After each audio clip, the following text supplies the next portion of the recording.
Hey guys, today I want to check on Instagram, Leela Upload and time. And all you have to do is head on over to our Instagram and then make sure that we are at our video that is here. And then from there, we are going to first check on the comments if we want to check on a video. And as you can see, most of the people here commented on this video 5 days ago, and 6 days ago.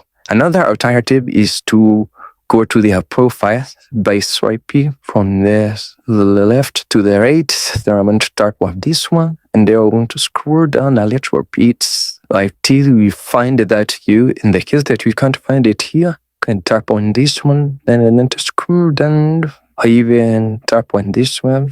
The team we find that maybe then we'll try looking for another one as when you're still sweating for that Leela. And say decided to check on this one. So can say can't find this. Or check on this one. We should be not actually not all videos with shows daily dates and time. Can decide people and look for another one. What is going to show us the dates. Let's see if it's typed on this one. We can see it late and just watch. But I can't see it. We can decide to look for another one like this one, and it's still only can say to check on this kid option, and then when we tap on this, we can actually see when it was posted. You can see it was posted 5 days ago, and we can even look for another one and see that it was actually posted 4 days ago. And thank you guys for watching this video. Please do like, share, and subscribe, and I'll see you guys on the next video.